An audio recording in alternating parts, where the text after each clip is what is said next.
Okay, there we go. Right, hello everyone. First of all, thank you for joining the webinar today. As Kenny's mentioned, I'm the internationalization manager at the College of Human Health Sciences, and today I will be joined by a number of my colleagues to talk to you about a number of our professional programs within the college. I'll first give an overview about Swansea and Swansea University before we move on to the professional programs. So just to give you an idea about what we will cover today, so I'll talk about Swansea University, about the nearby area, and then I will then be passing over to my colleagues to cover a number of programs, and then afterwards he'll come back to me to discuss the practicalities like fees and scholarships and Q&A at the end. So Swansea University is located in southwest Wales. Swansea is the second largest city in Wales, and we're considered to be a medium-sized city in the UK with a population of about 240,000 people. It's a multicultural city, and we have been voted the friendliest city in Wales, so it is a very safe place to live in. From the map then, you can see that it takes about 3 hours by train from central London to Swansea. The university campus is very close to the city centre, and it takes approximately 15 to 20 minutes by bus, or if you were to the city centre, about 30 minutes or so. We've got the best of both worlds in Swansea. So first of all, I want to tell you about the Gower Peninsula. So we're located at the edge of the Gower Peninsula, which has been awarded as one of the UK's first area of outstanding natural beauty.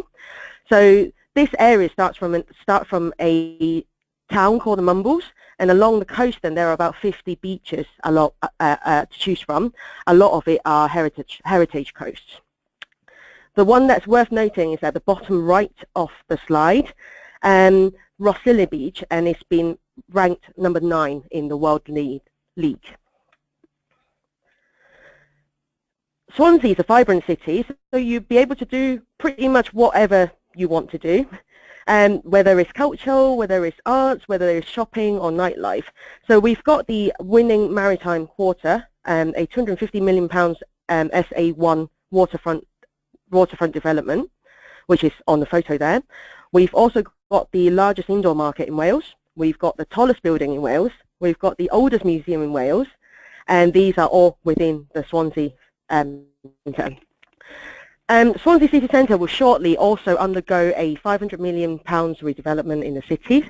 Some of the development in the Swansea Bay is likely to include an aquarium, a tree-lined sky path, and a new business quarter. Swansea University then. We were founded in 1920. Currently there are about 17,000 students.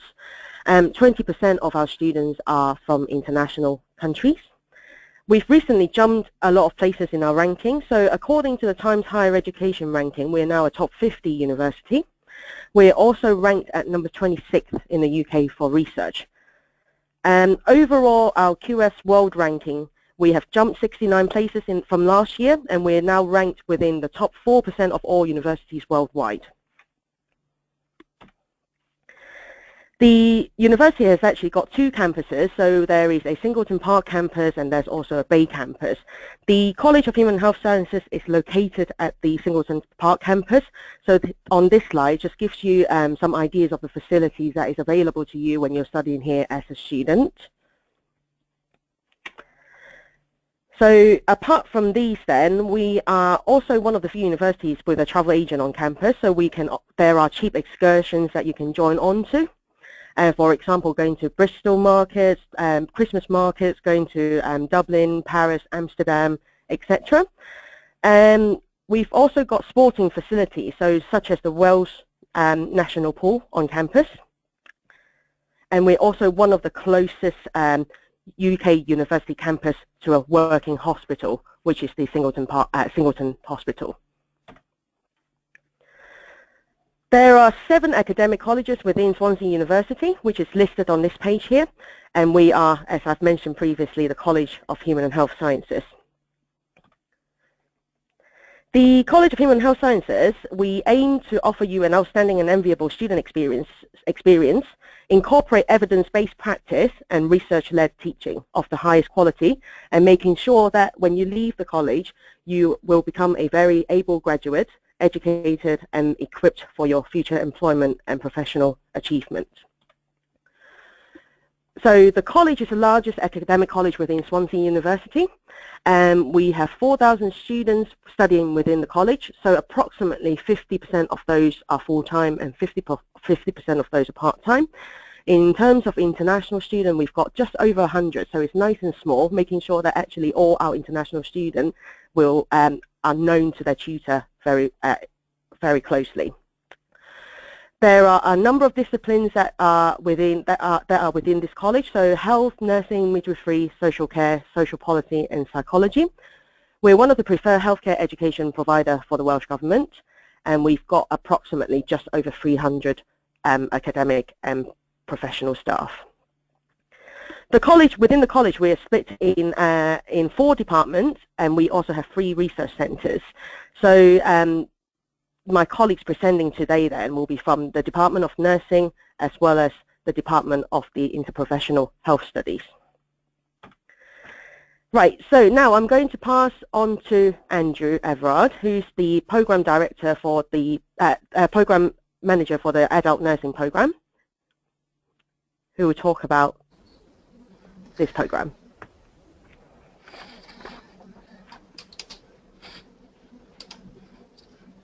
Hello, good afternoon everybody. Thank you for joining us on this webinar. My name is Andrew Everard and I'm the admissions tutor for the pre-registration nursing programme here in the college. As admissions tutor, I deal with international applications as well as the EU applications. Our pre-registration nursing programme covers the adult field but also the mental health and children's nursing fields, so I can answer questions on all 3 fields. The BSc in nursing is a pre-registration programme that is full-time over 3 years. You would be awarded the degree from university in the Bachelor of Science, and you would also be eligible for registration with the Nursing Midwifery Council. So pre-registration essentially means that you don't have a nursing qualification at the moment and that you're wishing to undertake nursing and achieve a qualification. At the end of the 3-year programme, you would be awarded the degree from the university, but you would also then apply to the Nursing Midwifery Council. This is an all-or-nothing programme, so you would have to complete all your academic studies as well as all your nursing studies in order to get registration with the NMC. As a 3-year programme, it's full-time, so you are expected to be in attendance on the programme for a minimum of 42 weeks of the year. Here we have a picture of some of the academic staff, all smiling for you. It's just to point out that our academic staff have a variety of backgrounds, but the vast majority are clinicians. They all have nursing qualifications in the various fields and in the various specialities within those fields. So we will have nursing tutors from child, mental health and adult. And within those specialities, they could come from places such as community, critical care, surgical, theatre, as well as many other areas that are associated with nursing. We have lecturers, for instance, who teach law, who teach ethics, and have the relevant degrees in those subjects. So our academic staff are experts in their own right. As you can see from the picture, they're promoting their book, because most of our academic staff are research active and are expected to publish and also to write for publication. When we teach you, it won't just be academic staff employed by the university, but we also work very closely with our service users. So those patients, those people who actually receive the care. So do expect, when you're on our program, to be involved with patients and patients' families and carers as they input onto the program. Our senior students on the program, so our third-year students, also get involved in the support and teaching of other students. So we have a wide range of experts and of learners who all contribute. Now, the group that I haven't actually mentioned are the nurses themselves. And during the 3-year program, you will have extensive exposure to the nurses and the medics within the clinical environment who will undertake teaching and your learning while you're in the clinical placement. So this program actually has 50% of the time you will be exposed to our clinical environments and the patients who are being nursed in those environments. The program itself is split between the academic study in Park campus, but also in the clinical environments. This slide shows you a little bit of an illustration about how we split and divide the theory and the practice. This is an example from year 1. As you can see from the left-hand side of the slide, we have a theory. So our module is 7 weeks in long, and you're receiving some theory. You then go into our next module, where you actually receive a mixture of theory and practice. And then you go into the end part of the year, the academic year, and you have far more practice. This is just to demonstrate that each academic year you're actually having a mixture of taught in the classroom on the university campus, but also you're being taught the clinical skills out in clinical practice. In the first year you have more theory than practice. Then in the second year you have an equal split of 50-50, and then in the last year you have more practice than you do theory. So we gradually build up to your practice. Please note that at the bottom it says 7 weeks non-term time. Some people know this as annual leave, and it doesn't seem an awful lot. We do try and get around about 10 weeks wherever possible, but it is occasional that we might have to take some of that time away. So don't think that you will have as much leave as an ordinary university student. And this slide just shows you some of the taught subjects that you will experience while on the program. We have a very heavy input by our bioscience team, a dedicated team of bioscientists who will deliver all the anatomy and physiology and some pathology of the human body, so that you get a good thorough understanding of how humans function and how sometimes things don't quite go the way that they should do. And then we have some other subjects. Ethics plays a very big role within nursing, and we have our team who will actually explain throughout the 3 years how ethics dictates to the way that we nurse. Some of the other interesting subjects you may pick up there is research skills.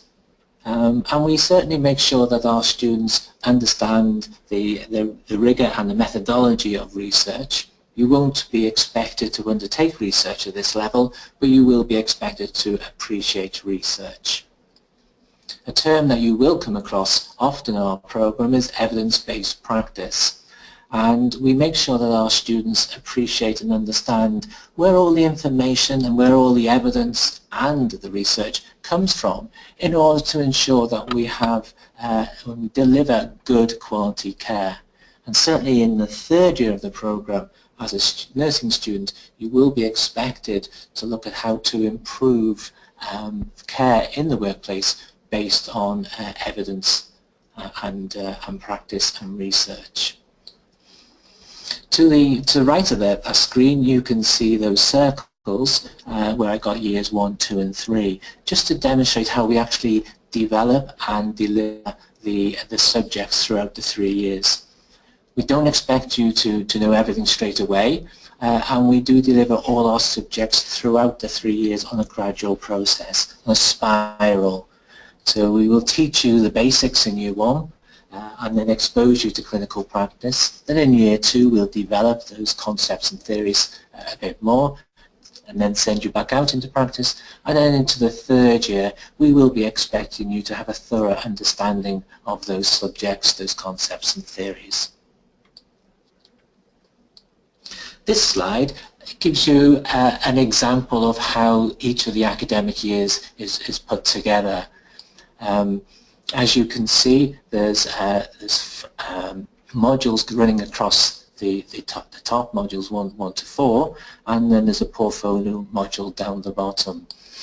The modules across the top, modules 1 to 4, are what we class as our academic or our theory modules.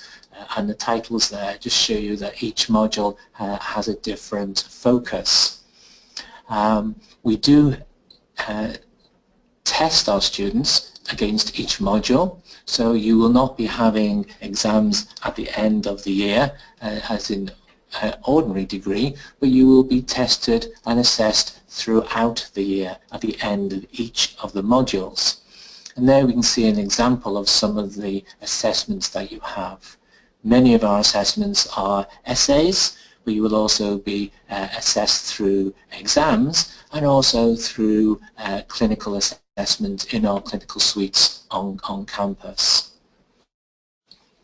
The module at the bottom, the portfolio module, is the module in which you do your clinical practice. So in this case it's module 5. And here you'll undertake your clinical competencies while out in the clinical environment.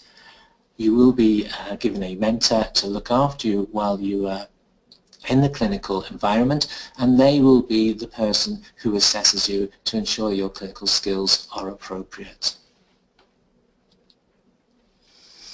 Methods of supporting your teaching: we do have the more traditional classroom-based lectures, but we also ensure that our students are supported with small group work, where we put you into small groups so that anything from a lead lecture can be explored in greater detail. This slide, though, shows you how we use the IT and online databases to support your training and your development. Here's another example of how we use online work and modules to support your development. This is an example of a numeracy test that you would undertake using a computer to demonstrate your numeracy skills as applied to the clinical environment. So IT plays a big role in the delivery of our program. Of course, you'll be spending a considerable amount of time, 50% of your time, in clinical practice. And this slide demonstrates how, when you go out into the clinical arena, you are supported by a range of environments and specialists. It's our hub and spoke approach. In this example, the student has been allocated to a surgical ward as their hub, and they'll be spending 6 weeks in the surgical ward. But obviously, patients, when they come to a surgical ward, will be seen by a variety of specialists and clinicians. So we want our nurses to fully understand how their nursing runs alongside other healthcare professionals. So the outer circles, you can see, are the different areas that our student nurse will be expected to visit to understand how the surgical patient is looked after. So in this example, we've got physiotherapists, community nurses, we've got the operating theatre, pre-assessment clinic, X-ray under imaging. So this gives an example of where we would send our student nurses in order to understand how to look after the surgical patient. And here we have a picture of the Little Mermaid in Copenhagen, just to demonstrate that not all of your clinical practice is done in the local environment in Swansea. As Cecilia might mention afterwards, we're part of the Erasmus scheme, and you will have the opportunity, when on my programme, to undertake 3 months of study in another European hospital. So how do you apply for my programme? Well, most of all, we're looking for professionalism from all of our applicants. I'd like to make sure that whenever we work with you and communicate with you, that you are demonstrating a good professionalism. So I'm looking for good communication skills. I'm looking for you to show courtesy and good manners and appreciation of others in the way that you deal with your application and you work with myself and the administrators. We would hope that you take ownership of your application, and therefore when we're making requests for any additional documentation or information, that you are prompt in your reply. And we would like you to demonstrate commitment to the nursing profession. Academically, I appreciate that internationally there's a range of qualifications that are useful for nursing, and in the EU likewise there's a range of qualifications that don't always match exactly to those that we expect within the UK. What we will do though is to make sure that the qualifications you provide are equivalent to what we expect from the UK. So what we're looking for is that for you to have a good grasp of the English language. We would expect for international students to be using the IELTS scoring system if presenting an English language qualification. We'd expect you to have an overall score of 7 and a 7 in each of the categories. We want you to have a good, sound and rigorous background in study, so we'd expect you to have undertaken study at a junior level and through into high school, and that would be equivalent to our GCSEs. As you can see there, we look for subjects in the English language, in maths and in the physical sciences. We'd also expect you to have studied at a higher level, equivalent to our A-level study, and currently we're looking for grades of triple B or double B and C equivalent to A levels. Some of you may well have done your study many years ago, and although it's still relevant, we would like you to demonstrate that you've kept up your study skills, and so we'll be looking for evidence that you've undertaken study in the last 3 years. If you have any queries about your qualifications and how they match to our requirements, I'm more than happy to take questions later on. The application process is very important, and it's the first way that we can understand and get an impression of who you are and why you want to come into nursing. Just to appreciate that I'm looking for 2 things from your application form. One is from the academic side, so the degree that it's going to be awarded, and I'm looking to make sure that you have the potential to achieve the degree. So I'll be looking very much at your academic qualifications and what you've done and the grades that you've got. But I'll also be looking at you as an individual from a professional point of view, for the nursing side, for the registration as a nurse. So I'm looking at your personal statements, I'm looking at all your experiences in your life, and also the character reference. So it's very important to make sure that you write a personal statement demonstrating your commitment to nursing and what you can bring to nursing. Once we've received your application form, and if it meets our requirements, I would offer an interview to yourself. Now, for those of you outside of the UK, there would be a Skype interview. And generally there's 2 members of the admissions team would be involved in the interview, and we'd be asking a series of questions looking at those bullet points I have on that slide. We want you to demonstrate that you understand what dignity and respect means, that you have the ability to work within a team and have good communication skills. It's very important is that you have a caring nature, and we expect you to be able to demonstrate that. And also we'd expect you to have an understanding of how to problem solve, how to accept many of the challenges on the programme. You don't have to have nursing experience, but we do need to have expect from you an appreciation of what nursing is and what healthcare is. And we would help you with this by, in the interview email, you would have links to some websites where we'd expect you to go and find further information about nursing in the UK. If you are successful at the interview, we would make an offer to you. Now that offer would have some conditions attached. As with all our professional programs, there's additional checks that we have to undertake. And here's a list of some of those checks. We would expect some sort of police check from your home country, and we'd also expect a health check and an occupational health form. That would go to our occupational health team. So make sure that you have all the information on your inoculations, etc. We would want to support you with any learning or special needs that you have, so we would have to understand what those needs are so that we could make a reasonable adjustment. And we would expect you to provide us with a very specific character reference. We would provide the form for this to be completed on, and this would be part of the condition that somebody who knows you and knows you well says that you are suitable for nursing. A little bit about the start dates, just to bring an awareness that it's a long program, 42 weeks of the year, and therefore we start that much earlier than many other programs. So do expect to be starting at least the second week of September. Some of you may do a pre-sessional course, in which case you will be starting a little bit before that as well.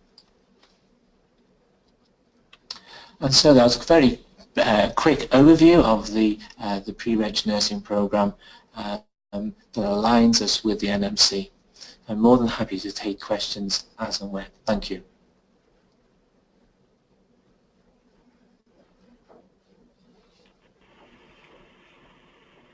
Oh, thank you very much. Our next presenter is Mark. Mark, are you online? I am. Can you hear me? Yes. I'll just...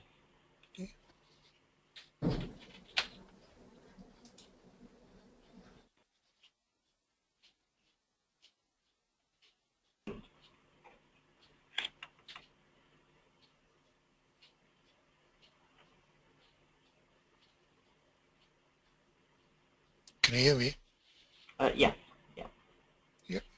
Can you see my presentation or not? Yes. Yep. Okay.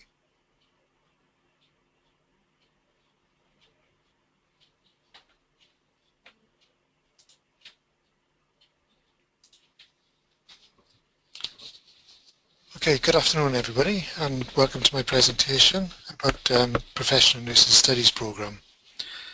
I'm Mark Edwards, the Programme Director, and I'm a Senior Lecturer in Swansea University. And my background includes working as an emergency nurse practitioner in various A&E departments. I'm pleased to invite applications for registered nurses to work towards a BSc degree in the Professional Nursing Studies. The BSc Professional Studies Programme has been specifically designed and meets the knowledge and skills required in an ever-changing nursing profession and prepares the registered nurse to be the leaders of their profession. Our college is the largest and preferred provider of healthcare education in Wales and responsible for providing undergraduate and postgraduate education for healthcare professionals. We're extremely proud of our reputation and being an established education and training provider for nursing and healthcare professions. We are particularly excited by the opportunity to offer a distinct programme designed for our international nursing colleagues. It will provide the knowledge and skills to enable students to work in a variety of roles, including a practitioner, educator, a leader, manager, or researcher in relevant individual nursing cultures. It will be offered as a full-time programme over 1 or 2 years. That will depend on the application's qualifications. The key driver for this programme is the integration of theory and practice. which will underpin by work-based learning. Teaching and learning methods will include lectures and tutorials which are invaluable to presenting information and instigation, discussions, guiding, reading and further studies. Inquiry and work-based learning, clinical-based scenarios and small group work will encourage students to become independent learners and foster an inquiry-based approach to problem solving. The use of clinical reflective discussions, debates, seminars and presentations will allow students to develop critical thinking skills and team working skills. Students will have an opportunity to gain experience and work in some of our Centre of Excellence primary and secondary healthcare settings, such as our university teaching hospitals, general practice surgeries, specialised nursing homes and many more. As you can see on the slide there, one of our hospitals is next door to our university and right on our fantastic beach. All of our placements have been educationally audited and prepared to develop our nurses to a standard that is recognised by the UK regulatory nursing body. We have links to an enormous variety of specialist tertiary services, ranging from care of the older adult, paediatrics, to an accident emergency major trauma centre. And if you are successful again on the course, I will try my best to place your students in an area of your choice and ensure that you receive the best support and supervision possible from the college and the specialist in practice. Here we have some of the subjects being taught in the first year. You'll notice that the first module focuses on academic skills. Now, students on the course will be met on arrival by our academic success team. This support is uniquely incorporated into the teaching and assessment of the programme, helping the students continue to develop their skills, confidence in English while working towards the completion of the Professional Nursing Study Years Award. All students will have access to more individual English support throughout their studies if required. Our accredited English language support team is embedded into the programme and offers assistance with all aspects of English language. I built in an international orientation programme to ease overseas students into their studies and life in the new country. Students on this programme can benefit from free English support classes or receive specialist language support via individual appointments. We will identify individual student knowledge and level of skills and adapt the exposure to clinical interventions so that students will enhance their knowledge and skills according to their level of expertise. You'll notice that there are optional modules where students have to achieve a minimum of 6.5 in speaking and listening before the second semester in order to experience working in the clinical speciality for 8 weeks of each year. Don't worry if you haven't already achieved this level. We'll provide you with all the support that we can to have the best chance to go out and experience the UK NHS system. If this level is not met by the start of the second semester, an alternative module is offered with no clinical experience. However, if you're studying over the 2 years, you can still try and achieve the required English level so that you can go out to practice in the second year, and you will have all the support to achieve this.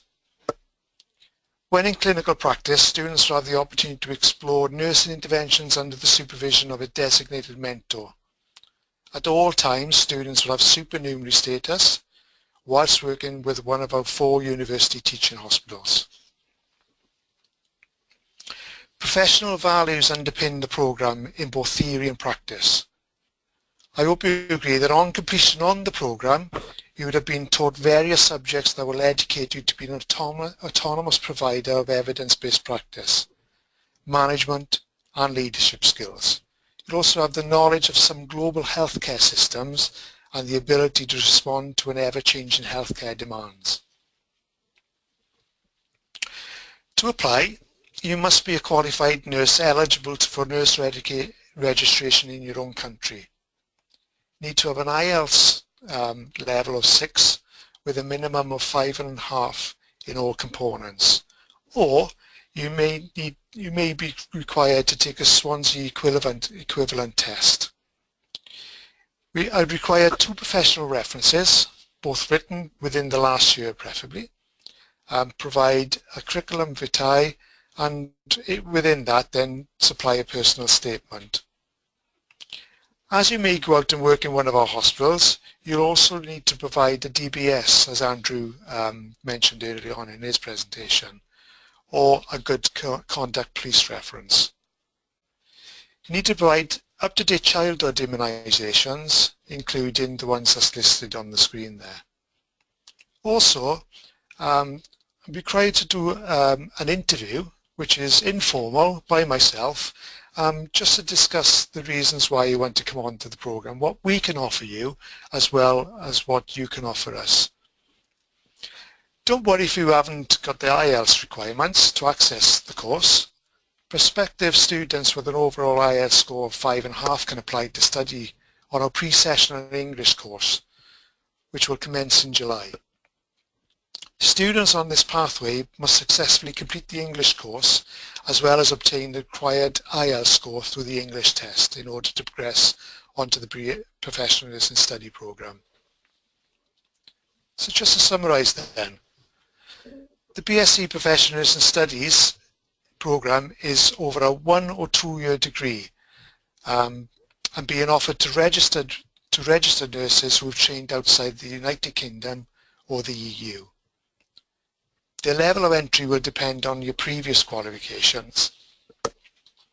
Those students who don't meet level 6, direct entry onto the programme, can study over an extra year at level 5.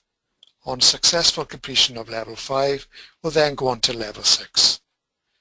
Students may experience a clinical placement depending on the IELTS scoring. And again, like I said, there's an opportunity to uplift your IELTS score whilst you're on the programme. There is also a Swansea University English language test, which could be which you could have access to whilst on the programme. So, although this programme doesn't lead to NMC registration, it offers nurses an opportunity to study at a vibrant university and to explore nursing interventions and work within the teaching hospital.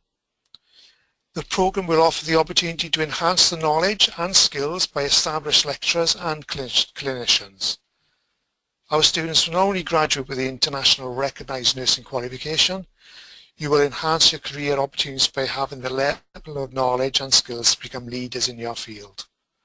You will also require a good English proficiency in order to disseminate your knowledge and skills gained from this programme to a global audience. I hope you found this presentation enlightening and hope to see you soon.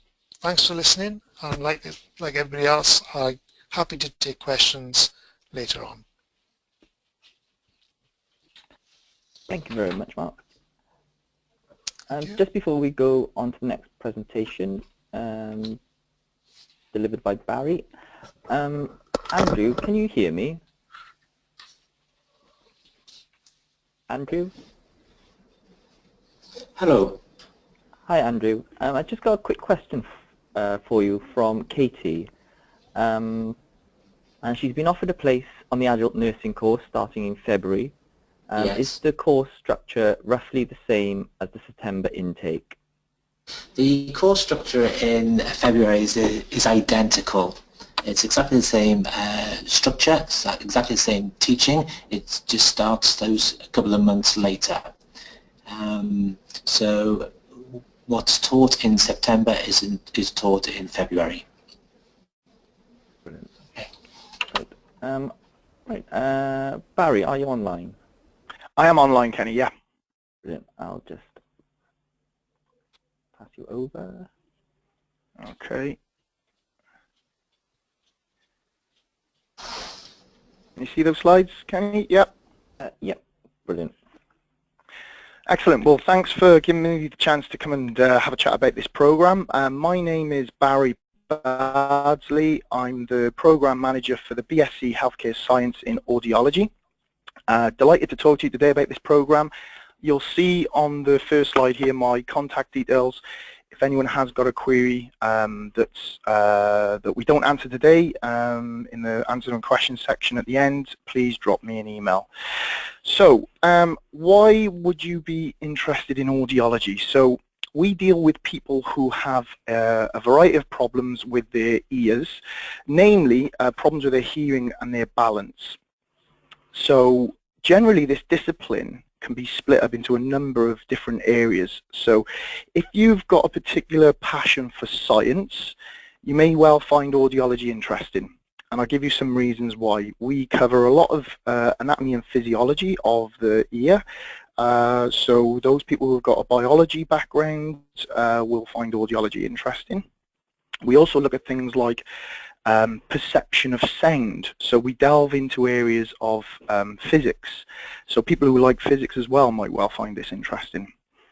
People who might like electronical engineering and these sorts of things will also find audiology interesting, because we cover things like the electronics behind how a hearing aid works, or a cochlear implant, or a bone-anchored hearing aid. So we deal with a lot of these things as well. Audiology is a bit of a hybrid topic because it not only involves the science side on the one end, but we also have the counselling and rehabilitation on the other side. So we deal with patients face to face. We often have to identify the problems that they may well be coming along with and look for solutions there and then with the person. So if you've got an eye for detail, if you like problem solving, if you've naturally inquisitive mind, you may also find audiology very interesting. And then finally, audiology is very much at the forefront of technology. So hearing aids, these little devices that you pop on the ear to help people hear, are actually quite sophisticated, and the job they do is quite sophisticated. So to give you an example, we've got things called directional microphones on hearing aids, and these are designed to help people understand speech in background noise. So often we're at the forefront of these technology developments, and if you've got a real passion for technology, then I'm sure you'll find audiology interesting as well.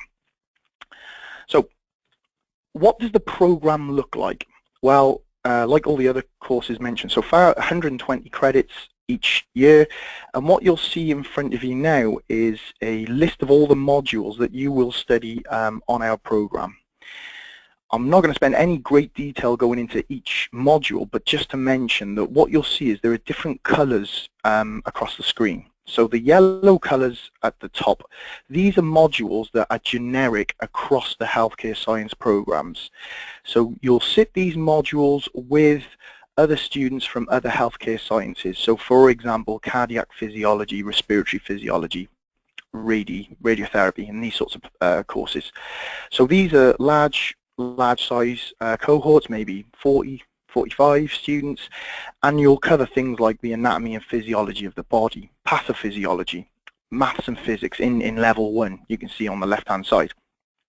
There is a module that runs through all 3 years, professional practice, where we look at things like manual handling, professionalism, reflection, violence and aggression, confidentiality. All these run through each of the years. And then you go down into the orangey colour and the green colour, and these become more subject-specific topics. So you'll see from level 1, we've got neurosensory anatomy, physiology and pathophysiology. So we actually cover a lot of now what's going on at the ear level. We've got the science behind that.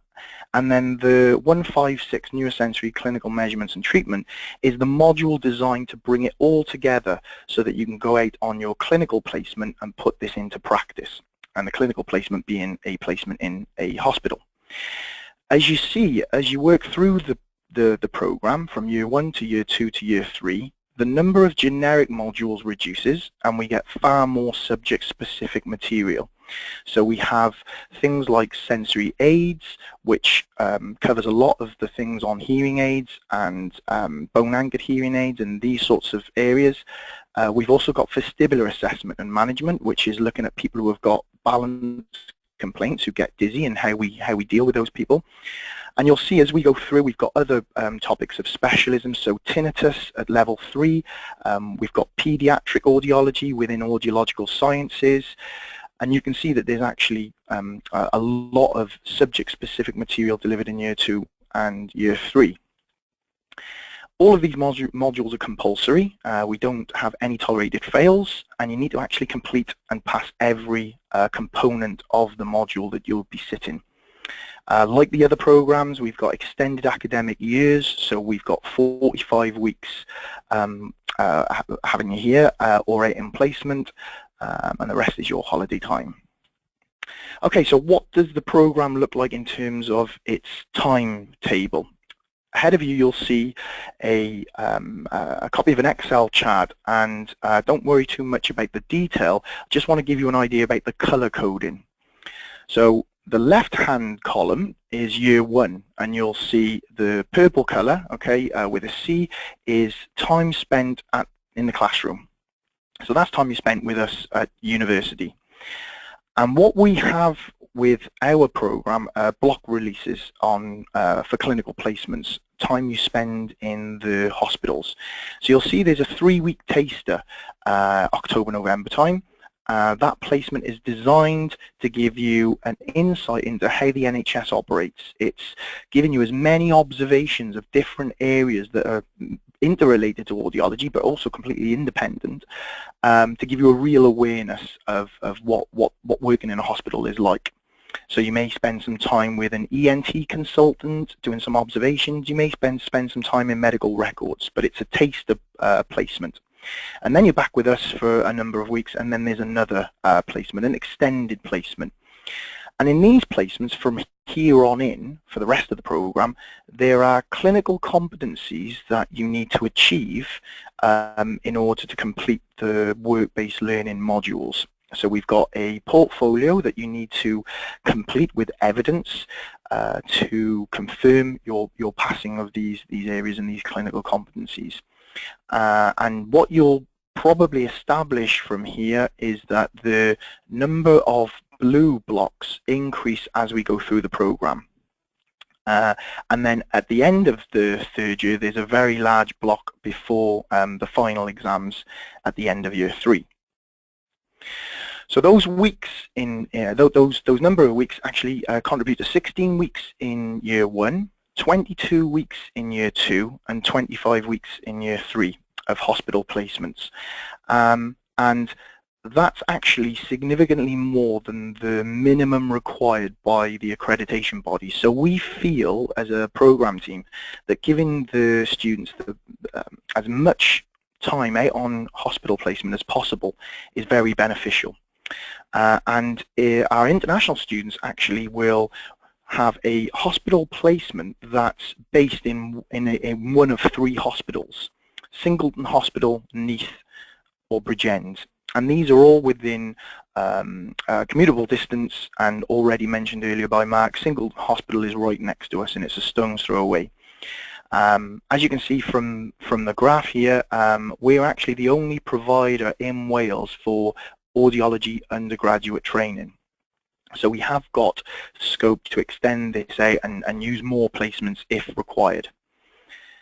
The information on the accommodation and the placement will be provided at the start of the year, and will actually help with organising the accommodation if it's needed for Neath and Bridgend, or you might well find that it's commutable and you do the commute. And in each of these placement centres, we've got a team of fully trained clinical mentors or placement mentors, and you'd be assigned one of these mentors as your lead mentor to make sure that all of your needs are met while you're out on the work-based training part of the program. I think some of the major advantages of our program is that we've got relatively small numbers in the subject-specific modules. So to give you some idea, we typically take 11 home students, and then we normally have 3 places for international students. So at any one time, the subject-specific modules are likely to be up to about 14 in the class. And what this means is that we can make the sessions really interactive. and we think this is a real strength of our program, and we make sure that the sessions we deliver are varied. We like to take this blended learning approach, so we cover lectures, we do tutorials, we might do group work, etc., etc. We really try to encompass all of these different ways of delivering the material so that we fulfill the needs of each of the students. And likewise, our assessments are varied as well. So we will have unseen written exams, we'll have essays, there'll be lab reports, dissertations, presentations, etc. Okay, so some of the other strengths of our program, I think, are that the facilities we have on site are vastly improved and are very impressive now. So not only will you be delivered your theory here with us, you'll also have practical sessions before you go out on your clinical placement in the hospital to ensure that you're comfortable and confident with these skills. So we operate a number of practical classes before the hospital placement. So what you'll see from this picture is that we've got double wall soundproof booths in our facilities, in our labs, and we've got 2 of those that we use, and they allow us to simulate what it's like when you go out to an audiology department. We've also got 3 systems that allow us to do the hearing test, pure tone audiometry, speech mapping, relay measurements, or hearing instrument testing. So we've got a multitude of facilities in order for us to replicate the audiology clinic. That extends out to other devices and other clinical measures. So here you've got an example of some of our students taking a measure of middle ear function. And this is a wideband tympanometer. You'll see the 3D image in the background. So we've got the latest technology available to our students in order for them to practice before they go out on placement. We've got other devices that are available. So we've got auditory evoked potential recording measurements, and we've also got optoacoustic emissions. So none of this may make any sense at the moment, but having done some reading, you may well find that having this available to us on site is really useful. We've also got balance kit. So you'll see here a light bar in the distance, and someone wears a set of goggles, and they follow lights on this light bar. So video nystagmography is not only a mouthful, but it's also useful for looking at people who have got balance deficits. So we've also got that on site, and we've just purchased recently a lot of equipment for microsuction. So audiology roles are being extended. We're now looking at wax removal through a microscope, and here you'll see various different images. So we've got an ENT chair, we've got an ENT microscope, and we've got some portable units as well that allow us to remove wax from patients and train up people to do that so that they can do it out in the clinic. So the cost for our program, you're probably already aware that the tuition fees per year are $13,800. We also have a placement fee for our program, which is $2,750. That's paid to the hospital to ensure that you get the training and someone designated to look after your training while you're there. There's also a bursary scheme in place as well, which I'm sure Cecilia would have mentioned earlier. Now clearly there are other considerations in terms of cost, not only living costs here, but if you do need to travel to the 2 departments that are slightly outside of Singleton Hospital. So what do we require? So we've got 3 places for international students, although that can be extended depending on demand. We're typically looking for 5 GCSEs or equivalent in English, maths, and to include sciences in those as well, a grade C and above. And then A-levels, we're looking for 3 Bs, and one of those subjects needing to be in either biology, chemistry, physics, or maths. What might be slightly different as well in our entry criteria is the IELTS requirements. So we need a minimum of 7 overall with no component less than 6.5. I must stress at this point that this is a professional body requirement and not something that we know in professional guidance. Clearly we're dealing with people who have got a hearing impairment, and I think this is the reason why we need maybe the slightly higher IELTS requirements.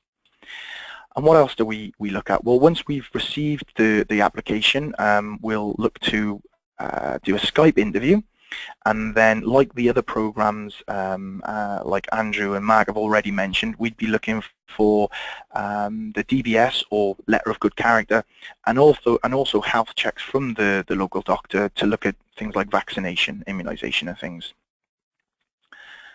So our program is accredited by 3 different bodies.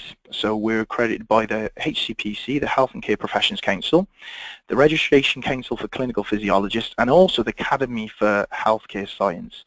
And I guess you're probably wondering now, why so many bodies? Well, you can come out and look, and you can come out and be eligible to apply for registration as 2 different professions.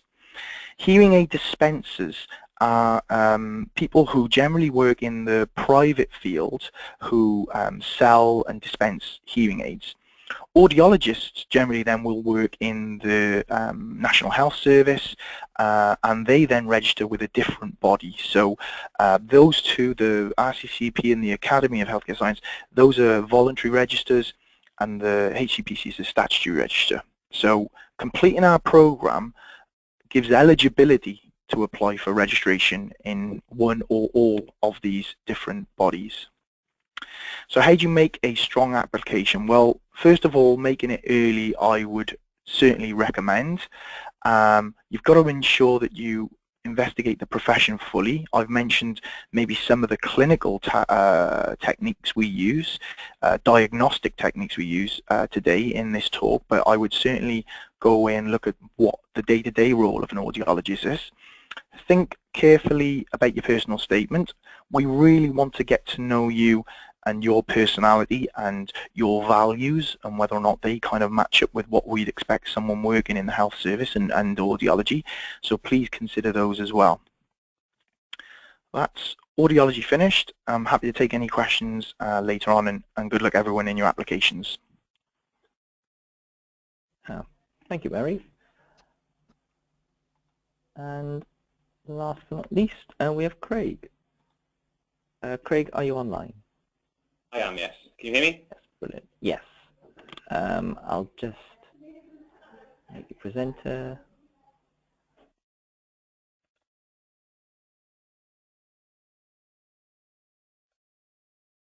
There you go. To everyone, please feel free to keep sending your questions in. We'll answer them at the end. There you go. You're ready to go. Okay. Thank you. My name is Craig Tout, and I'm the team leader for the Masters in Osteopathy, which is a advanced initial degree, an undergraduate master's, which is a 4-year program. Now, not a lot of people know what an osteopath is, so I think I'll give a quick overview on what osteopathy is and what we offer as a profession. Osteopathy is a system of diagnosis and assessment that treats a wide range of medical conditions.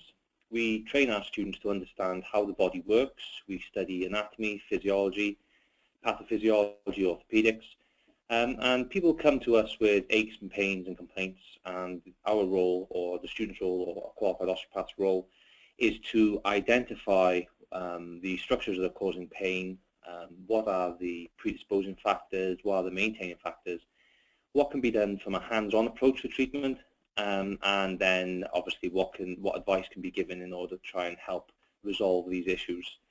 Osteopathy is the oldest manipulative profession, and it's a combination of hands-on treatment and advice. In the UK, there are approximately 5,000 osteopaths, and within the UK again is roughly a 50-50 split ratio to males to females. And again in the UK, around 30,000 people per day would consult an osteopath for treatment. Osteopathy is a worldwide profession. It's strongly regulated in some countries, i.e. the UK. In America, you have to train as a doctor and then specialize as an osteopath. But I have colleagues who work in Canada, Australia, New Zealand, and other countries all over the world. Because of the nature of the profession, a lot of people, once qualifying, will then go and set up private practice. I would argue that the majority of the professionals in the UK who are osteopaths work in private practice. And for this reason, we have specific aims with our program. One of the things that we focus on and we're aware of is the student experience. And what we'd like to see for our students is, upon completion of this 4-year program, that we give them the skills not only to be good osteopaths, but also to be successful osteopaths. So we embed employability skills, we embed leadership, business development skills within the program, with the aim to allow you to become the best versions that you could possibly be. And we do this through development, personal and professional development. I encourage you to adapt, to change, and challenge yourselves throughout the program. We offer care and support, pastoral care, throughout the four years to ensure that if we identify students need development in certain areas or support in certain areas, that we can provide that. When we look at the program's development, we break it down to 3 areas: clinical practice and business development, teaching and research. The clinical practice, we're governed by something called the Joint Osteopathic Council. It's our regulatory body. Upon completion of the Masters in Osteopathy program, you can then register with the Joint Osteopathic Council. In line with the Joint Osteopathic Council and the Quality Assurance Agency, we adhere to the osteopathic practice standards, and we use it to embed development within our curriculum. We focus on communication, patient partnership, knowledge, skills and performance, safety and quality in practice, and professionalism. Again, we look at developing business skills, looking at systems and procedures, how to plan for clinical growth, how to acquire new patients and new patient acquisition costs, how to promote the clinic, understanding unique selling points, key performance indicators, return on investment, profit margins, and how to develop referral networks to increase patient numbers in private practice. The clinical experience, we run 3 clinics. We have a clinic on the university campus, and then we have a clinic within our local health system within the NHS. The 3rd clinic is linked to the GP practice, so we ensure that our students see a wide variety of patients with a variety of musculoskeletal conditions. The students will achieve 1,200 hours of clinical practice over the 4 years. They do some observational hours in the 1st year, 200 hours of clinical practice in the 2nd year, 400 in the 3rd year, and 600 hours in the 4th year. We teach our students a variety of manual techniques, muscle energy techniques, soft tissue techniques, again, vice, manipulations, spinal manipulations, joint manipulations.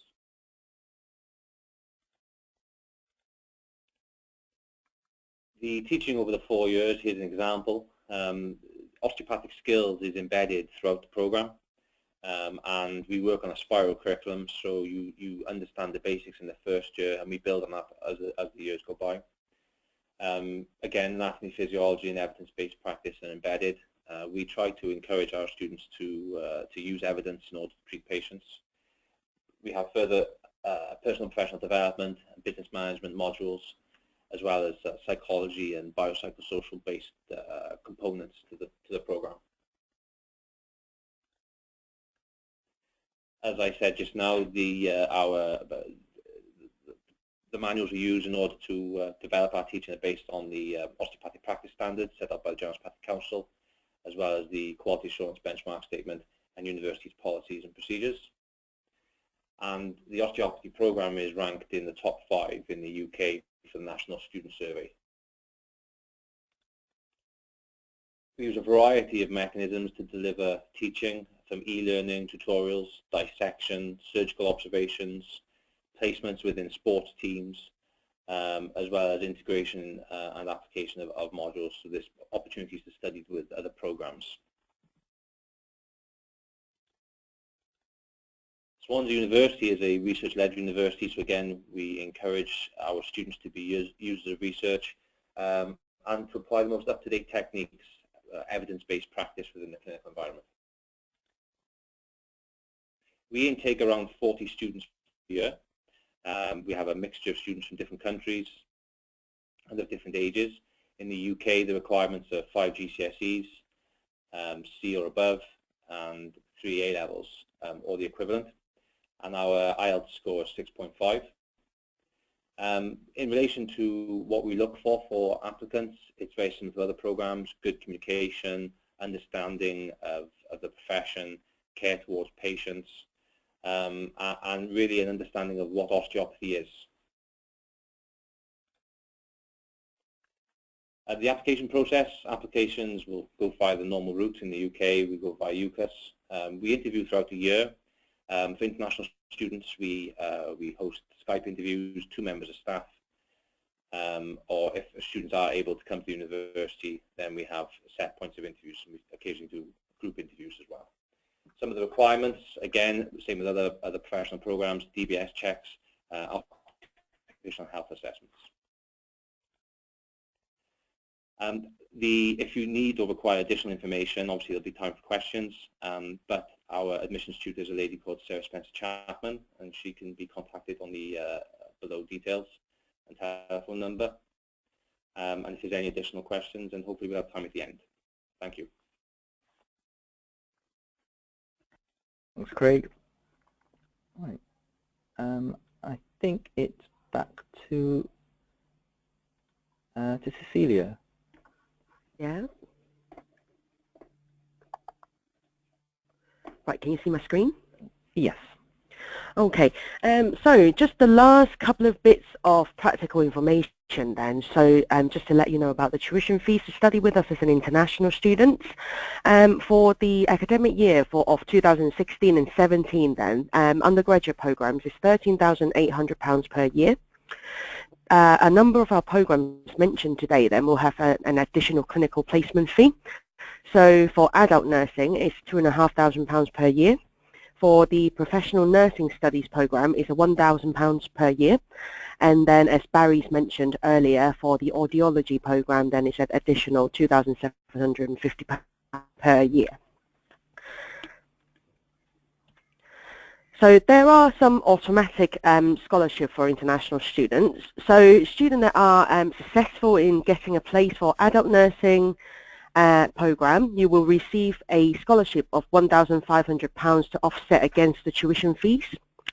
For professional nursing studies, you will receive a £1,000 to offset your tuition fees. And finally, for audiology, you will receive a £500 to offset the tuition fees. We've also got scholarships to reward your previous academic success. So this year, the College of Human Health Sciences is offering an International Centenary Excellence Scholarship, a number of places to those. And each of these scholarships will offer a 25% fee reduction for each year of the study over the 4-year program. There are terms and conditions that apply. You also need to make an application. So at the bottom of the page, there's the link where you can find out more information. And then the next one to be aware of is the IRA Francis Davis Scholarship. So this is a full tuition fee scholarship to female students living in a developing country. So again, on my slide, there's a website where you can find out information. You do need to apply for that, and there is a terms and conditions and an application process. So if you're a female student interested in studying at the college, and if you are looking for scholarship and a full tuition fees scholarship, then you can have a look at the IRA Francis Davis Scholarship. And then our International Development Office also offer the Excellence and Merit Scholarship. So either you've got the opportunity to receive up to £6,000 for undergraduate studies or £4,000 for postgraduate taught study programs. Again, you will need to apply. So follow the links, find out more information. You can make an application once you've received an offer of place to study with us. And then finally, I'm just going to show you a short video on what Swansea looks like.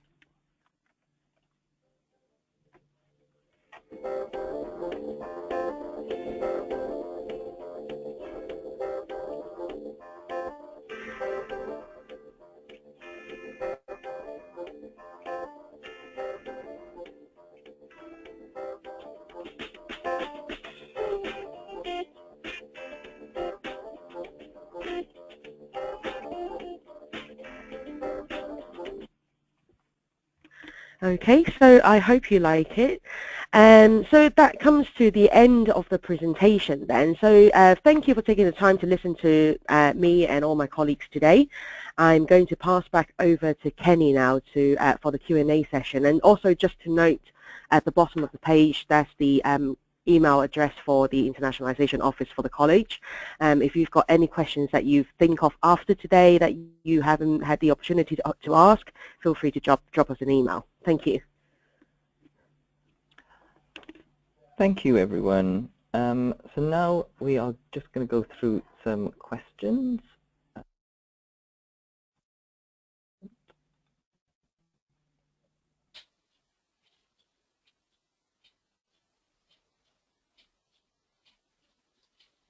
Brilliant.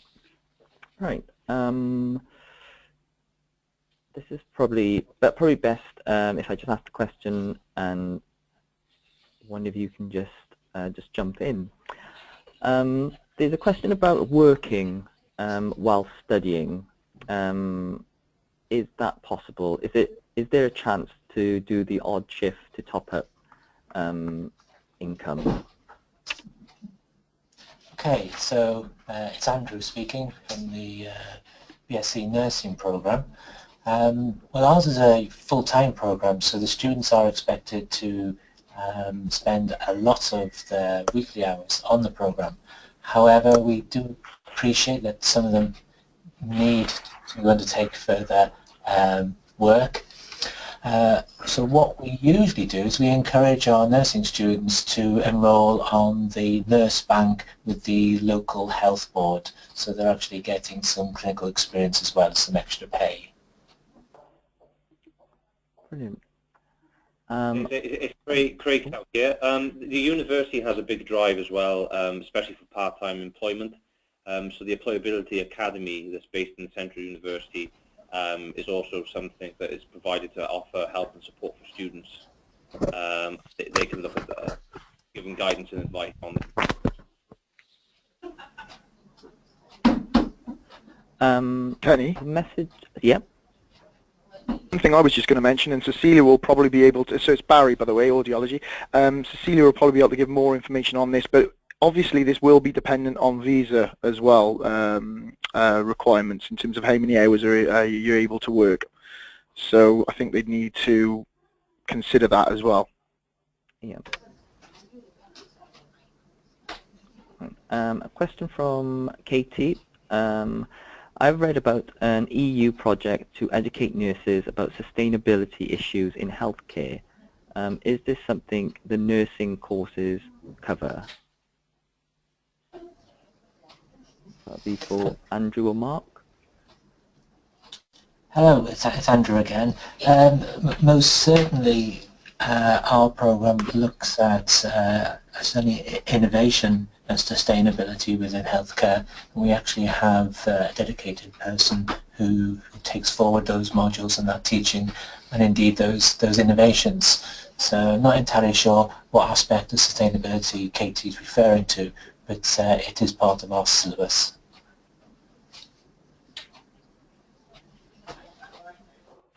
A question about placements. Are there placements abroad, and how wide a geography, how wide an area do the nursing placement cover? Okay, shall I answer this one again from the BSc Nursing Programme? Well, I'll answer the second part first, is that our nursing students travel a wide geographical area from the university.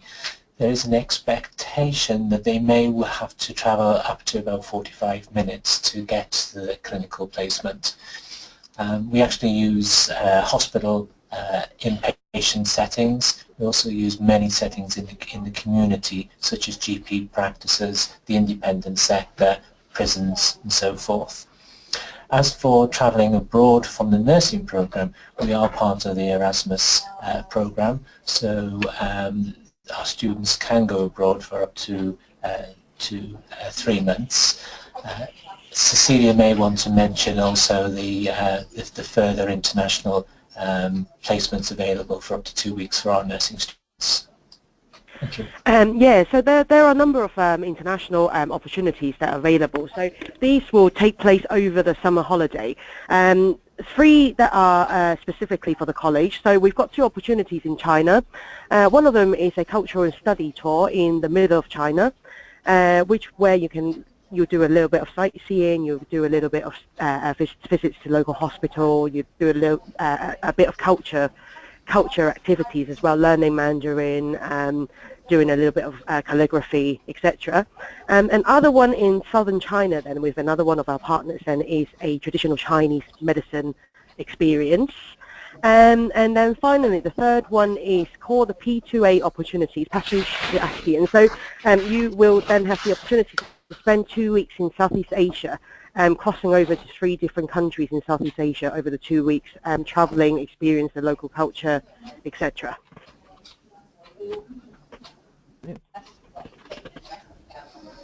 There's been a few questions about reading list. Is there a recommended reading list? And what should I read before the course begins? So that's to anyone? Yeah, so it's Mark from the Professional Nursing Studies course. I can talk about the nursing perspective and probably the other courses as well.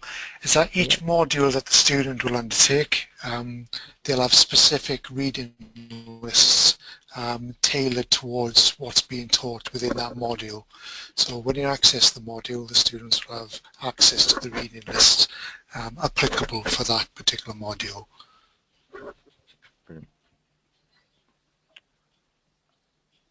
Craig here from Osteopathy. What we do with a lot of students who inquire, we send them information out as well. People who express interest in studying osteopathy, our admissions tutor will often send an email with some links in, with some information that students can read prior to enrollment. Kenny, pretty much the same from Audiology. There's reading lists for each module, and we also send out information prior on the admissions front to anyone who might be interested in doing some pre-reading before the course. And how can students prepare for the course or for the courses in the summer months? Shall I go? So audiology-wise, we would recommend them doing some pre-reading, and also, if possible, organising some work experience if they're able to do that locally. And if not, it's just a case of really researching the profession and what we do over in the UK. That would be my advice. And Craig, again, that's exactly the same for osteopathy. We encourage our students, if possible, to shadow registered qualified osteopaths, so they understand the profession and what it is that they're going to commit 4 years of studying to. From a nursing point of view, it's Andrew. Certainly, what we'd like our students to appreciate is the shift patterns of the clinical work, as it can be quite a shock to some students that they have to work early mornings, late evenings. So it's just appreciation of the shift patterns would help them quite enormously. Thank you. It's Mark here, Professional Nursing Studies. From my point of view, obviously the applicants would be already registered as registered nurses in their own country, so I would advise basically that most of them, or some of them, would try and improve the English level by the time they come over here, although there are support within the university and within the college for them to do that. In terms of delivery, such as learning tools, should students expect textbooks, manuals, or online resources, or a mixture?